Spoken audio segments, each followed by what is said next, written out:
घर की बेटी दाल बराबर। आन्या डांस करने में उस्ताद। एक स्टेप जो वो देख लेती तो हूबहू उसे उतार देती।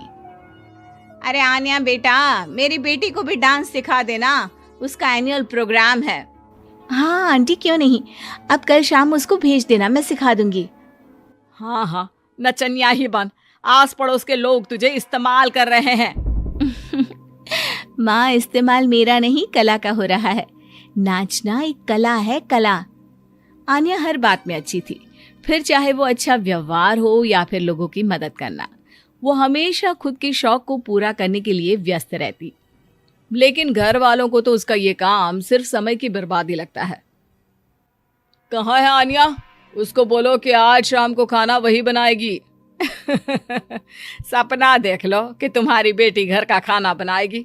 अरे आसपास के लोगों का काम करने से उसे फुर्सत मिले तब तो कहीं जाकर वो हमारे घर का काम करेगी ना। देखो ना, इकलौती बेटी, ऊपर से गैर जिम्मेदार, अब करे तो क्या करे। तभी पड़ोस की पिंकी आ जाती है। अंकल आंटी, आन्या दीदी कहाँ है? वो क्या है ना, मेरा क्लास वर्क है, वो मुझे समझ में नहीं आ रहा, तो मम्मी ने कहा कि आन्या दीदी से पूछ लो। हाँ हाँ, क्यों नहीं, खुद का तो कोई काम है ही नहीं उसे। जाओ जाओ, सीढ़ी से ऊपर चली जाओ, वही कमरे में है आन्या। एक रोज शहर में डांस कंपटीशन वाले लोग आते हैं, जहां आन्या का डांस सबको पसंद आता है। क्या बात है, छोटे से शहर में इतना टैलेंट? बेटा कौन सिखाता है आपको? कोई नहीं सर, वो क्या है ना, मैं टीवी देखकर सीख जाती हूँ। अरे वाह, और आपके मम्मी पापा कहाँ हैं? वो नहीं आए? नहीं, वो लोग नहीं आए हैं। आन्या कंपटीशन जीत जाती है और घर में टीवी वाले आन्या का इंटरव्यू लेने आते हैं। अरे क्या है, कहाँ घुसे जा रहे हो, क्या हो गया? आप आन्या की माँ है ना? वो क्या है ना, आपकी बेटी ने डांस का कंपटीशन जीता है, हमारे शहर के लिए ये गर्व की बात है, तो हम लोग उनका इंटरव्यू लेने आए हैं। ओहो, बड़ा तीर मारा हो जैसे। अरे उसे आता ही क्या है डांस के सिवा, कुछ और करती तो शायद गर्व होता। तभी वहां आन्या आ जाती है और पत्रकारों को इंटरव्यू देती है। उसी रोज पिता के ऑफिस में। देखो तो आजकल के बच्चे कितने स्मार्ट हैं, धन्य है ऐसे बच्चों के माता पिता को। और किस्मत वाले होते हैं ऐसे माता पिता, वरना मेरी बेटी तो किसी काम की नहीं, सारा दिन बस नाच गाने में ही दिमाग लगाती रहती है। अरे वो बच्ची हमारे शहर की ही है, कितना नाम कमा रही है डांस में, हम तो उसकी बात कर रहे हैं। अच्छा, कोई डांस में भी नाम कमा सकता है? अरे दे देना भाई पेपर की कटिंग, दिखाऊंगा आन्या को भी मैं। क्या नाम बताया? आन्या? यही तो नाम है मेरी बेटी का, आन्या शर्मा। बड़े उम्मीद से रखा था कि कुछ अच्छा नाम कमाएगी, लेकिन नहीं। आजकल के बच्चों को माँ पापा की इमोशन की कदर है क्या? अरे ये देखिए, इस बच्ची का नाम भी आन्या शर्मा ही है, जो पूरे शहर का नाम रोशन कर रही है। पिता अखबार देखते हैं तो सामने बेटी की ही फोटो रहती है। लेकिन ये क्या, जिस फोटो को देखकर हर कोई गर्व कर रहा था, पिता को उस पे कुछ भी खास दिखाई नहीं देता। हमारी ही औलाद है ये, पता नहीं कब कहाँ जाकर नाम लिखवाती है, मुझे तो पता भी नहीं है। अरे शर्मा जी, जरा मिलवा दीजिए ना अपनी बच्ची से, मैं अपनी बेटी को भी ऐसा ही बनाना चाहती हूँ। मेरी बेटी को कुछ टिप्स दे देगी करियर को लेकर। अच्छा, ये दिन आ गया आपकी बेटी के, ले आइए कभी भी, लेकिन बाद में अफसोस ना करिएगा। सभी को आन्या के पिता की बात पर हैरानी होती है कि इतनी टैलेंटेड लड़की के माता पिता आखिर उससे चाहते क्या है। पिता घर आते हैं और माँ से कहते हैं, पता है तुम्हारी लड़की क्या कर रही है, या फिर ऐसे ही व्यस्त रहोगी हमेशा? अरे पता है मुझे, पर आपको कैसे पता चला? अरे कुछ पत्रकार आए थे, पता नहीं कहाँ कौन सा कंपटीशन जीत कर आई है। नजर रखा करो उस पर। तभी वहां पड़ोसन आ जाती है, जो पति पत्नी दोनों ही डॉक्टर होते हैं। नमस्ते भाभी, बधाई हो आपको आन्या की कामयाबी की। भाई भगवान बेटी दे तो ऐसी। कहाँ है वो? सच में आपको ऐसा लगता है कि भगवान ऐसी बेटी दे? तो ले जाइए ना अपने साथ, रखिए 2-4 दिन, खुद ही पता चल जाएगा। और नहीं तो क्या, सारा दिन करती क्या है, कहाँ रहती है, हमें तो कुछ पता नहीं होता, ना बताती है ना पूछती है। खैर देखिए, वो वक्त अब गया जब माता पिता बनकर बच्चों की परवरिश की जाती थी। अब तो बच्चों को साथ बिठाकर बात करना जरूरी है। वो क्या कहते हैं, बच्चे के दोस्त बने। तो क्या आप दोनों अपनी बेटी के दोस्त हैं? हाँ, बस अब यही बाकी रह गया था। खैर बताइए, क्या काम है आपको? वो क्या है ना, मैं और मेरे पति दोनों को ही इमरजेंसी कॉल आ गई है अस्पताल से। मेरी बेटी आन्या की अच्छी दोस्त है, तो मैं क्या उसे आन्या के पास छोड़ दूं अगर वो फ्री है तो? माँ कुछ बोलती उतने में ही आन्या आ जाती है। वाह आंटी, क्यों नहीं, मैं फ्री ही हूँ, आप निश्चिंत रहिए, मैं उसका पूरा ख्याल रखूंगी। थैंक्स बेटा। वो अपनी बेटी उनके घर छोड़ जाती है, जो आन्या की उम्र की ही होती है। ये क्या मजाक है आन्या? हम लोगों को सोना भी होता है और हर घर का अपना कायदा होता है। मुझे बिल्कुल पसंद नहीं है कि तुम किसी को भी घर में घुसा लो। धीरे बोलिए पापा, कैसी बात कर रहे हैं?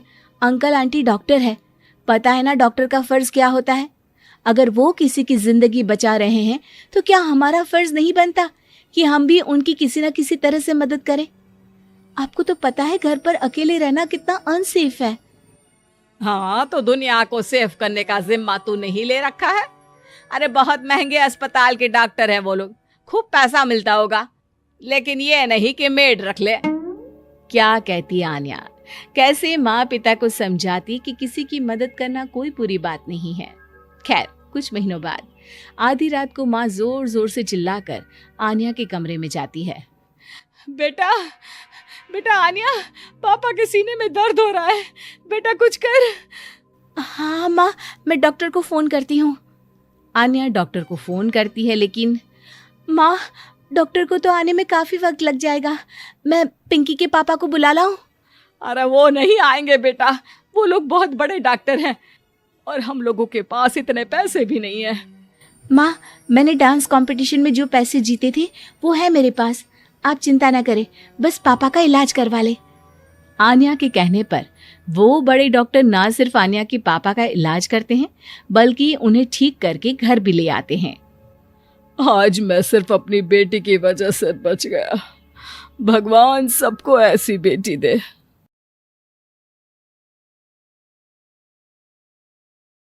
ये कहानी ममता की है।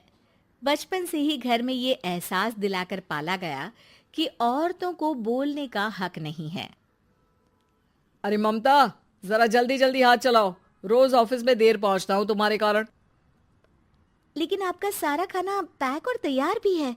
अरे जबान जितनी चलाती हो उतना अगर हाथ चलाती ना तो शायद घर को अच्छे से मैनेज कर पाती। क्या मतलब है, क्या नहीं मिला आपको? मोजे मोजे कौन देगा? ममता भागकर पति को मोजे देती है। वो हर किसी का ख्याल रखती, लेकिन उसके घर में रोज का रोना लगा रहता। अरे माँ, आज स्कूल में टीचर ने मुझे फीस के लिए डांटा। माँ मुझे अच्छा नहीं लगता कि स्कूल में फीस के पैसों के लिए मुझे कोई भी बात सुनाए। अरे पर बेटा, ये तो पापा करते हैं ना सारा ऑनलाइन, मुझे तो इसकी जानकारी भी नहीं है। हाँ हाँ, बना लो बच्चों के सामने मुझे बुरा। अरे करता तो मैं ही हूँ, माना, लेकिन मुझे कोई सपना थोड़ी ना आएगा कि बच्चों की फीस जमा करनी है। अरे बताओगी तो तुम ही ना। ममता की अब ये आदत में शुमार हो चुका था। वो हमेशा हर बात के लिए खुद को ही दोषी मानती। एक दिन वो पड़ोस की दोस्त से कहती है, समझ नहीं आता यार, मैं इतनी डम कैसे हो सकती हूँ। बात तो सही भी है ना, अब पति बेचारा नौकरी करे, पैसे कमाए, या फिर ये देखे कि बच्चों की फीस का वक्त है। क्या करूँ यार। पता नहीं, मेरे पति तो सारा काम खुद ही करते हैं। वो तो कहते हैं कि तुम थक जाती होगी, सारा दिन घर बाहर बच्चे। तो अच्छा, ऐसे भी पति होते हैं क्या? अरे क्या बात कर रही है, भाई साहब कभी तुझे किसी बात के लिए सुनाते नहीं? किसने कहा नहीं सुनाते। अरे ये पति चीज ही ऐसी होती है कि बिना पत्नी को सुनाए उन्हें चैन की नींद कहाँ आती है। तो तू भी परेशान रहती होगी कि कैसे, क्या, कब भूल गई। अरे वो तो मुझे बस इस बात के लिए ताना देते हैं कि मैं वक्त पर खाना क्यों नहीं खाती या पार्लर जाकर अपनी साज सज्जा क्यों नहीं करवाती। पड़ोसन बोल ही रही होती है कि ममता के बेटे की आवाज आती है। अरे माँ क्या हो गया? लग नहीं रहा कि आज आप मुझे पानी भी देगी। अरे कब से खाने के लिए वेट कर रहा हूँ। अरे यार मैं चलती हूँ, बेटा खाने के लिए वेट कर रहा है, मैंने उसे खाना भी नहीं दिया। अरे 12वीं में पहुंच चुका है तुम्हारा बेटा, उसे बोलो खुद पानी लिया करे। मैंने तो अपने बच्चों को काम करना सिखाया है। अरे यार खुद की भी तो कोई लाइफ है। माना जब नहीं कर सकते थे तो किया, लेकिन अब इतने बड़े बच्चों की हर बात मानेंगे तो मुश्किल तो अपने को ही होगी। ममता को पड़ोसन की बात में दम तो लगता है, लेकिन करे क्या, आदत भी तो खुद ही ने डाली थी। ममता घर जाती है कि तभी बेटी आ जाती है। माँ परसों मुझे एक शादी में जाना है, तेरी वो जो लाल वाली साड़ी है ना उसे दे देना, मैं आज जाकर टेलर को दे दूंगी, वो उस साड़ी से सूट बना देगा। अरे नहीं नहीं तारा, वो मेरी माँ ने मुझे दी थी और उस साड़ी से मेरी काफ़ी भावनाएं जुड़ी हैं। तुमको ना मैं दूसरी साड़ी दे दूंगी। ओके कोई बात नहीं, लेकिन आज दे ही देना पक्का। तारा माँ की साड़ी से सूट बनवाकर पार्टी में जाती है, लेकिन जब वो पार्टी से लौटती है, क्या है मैं तो समझ ही नहीं पा रही हूँ। अरे जब वो साड़ी मांगी थी तो ये छल्ली सी साड़ी क्यों दे दी? मैं ही पागल थी जो इस साड़ी का सूट बनवा लिया मैंने। माँ जानती भी हो कि कॉलेज में मेरी कितनी हंसी उड़ी। तभी वहां ममता का पति सुनील आ जाता है। अरे गवार औरत, जब बेटी साड़ी मांग रही थी तो दे देती ना। अरे पापा इनके तो इमोशंस जुड़े थे उस साड़ी से। ममता इतने सब के बाद भी कुछ नहीं बोलती। मेरी बेटी की बेइज्जती हो गई, मैं बिल्कुल बर्दाश्त नहीं कर सकता ये। मैं नहीं चाहता कि मेरी बेटी से कोई भी ज्यादा सुंदर लगे पूरे कॉलेज में। जी वो पढ़ने में तारा बिल्कुल अच्छी नहीं है, उसकी पढ़ाई पर आप ध्यान दीजिए ना। अच्छा, अब तुम मुझे बताओगी कि मुझे किस पर ध्यान देना और किस पर नहीं। रमेश जैसा ही ये वाक्य पूरा करता है, ममता की बेटी और पति उस पर जोर जोर से हंसते हैं। अरे ठीक है ना, पता ही नहीं चला कि कैसे वक्त इतना बीत गया। अरे कैसे पता चलेगा माँ, हम लोगों के पीछे जो तू बैताल की तरह चिपकी रहती थी, तुझे कैसे वक्त का पता चलता।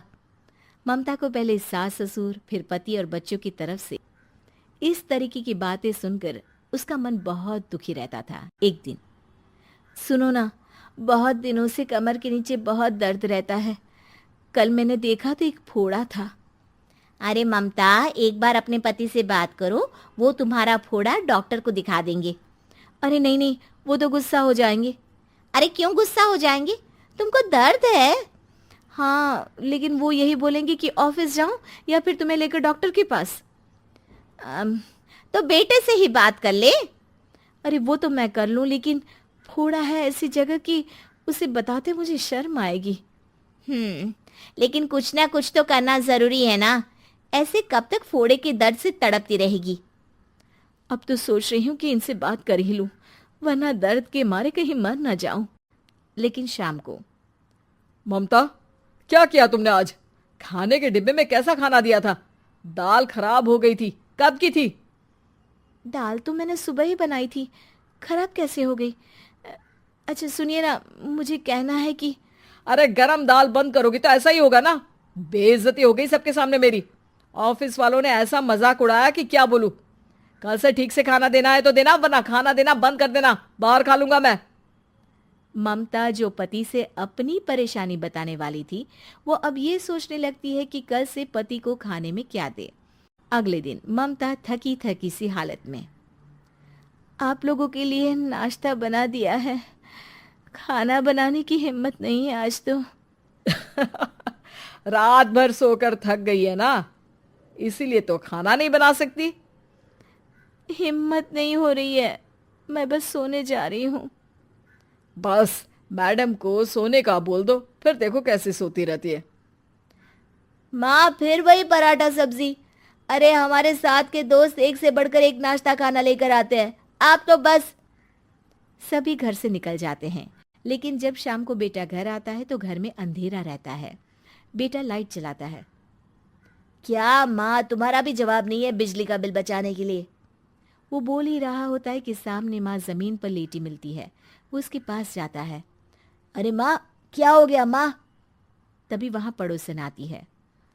अरे बेटा, तुम्हारी माँ के पैर के पास एक फोड़ा है, जिसके कारण ये लगातार कमजोर होती जा रही थी। मैंने उसे पहले ही कहा था कि घर में बता दो, लेकिन तुम्हारी माँ किसी को तंग करना नहीं चाहती थी। तभी वहां डॉक्टर आ जाता है। अरे, इनके ऑर्गन में दिक्कत है। कोई बात है जो इनके मन में खटक रही है।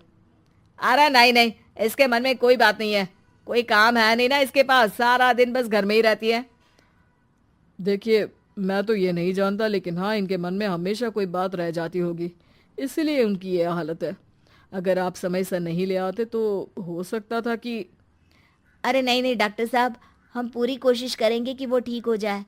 हम लोगों ने अपनी ही परेशानी माँ के सामने रखी, लेकिन किसी ने माँ की दिक्कत को जानने की कोशिश तक नहीं की।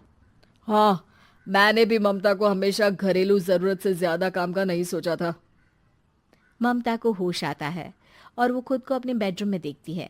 वो उठने की कोशिश करती है कि माँ, अब आप नहीं उठेंगी।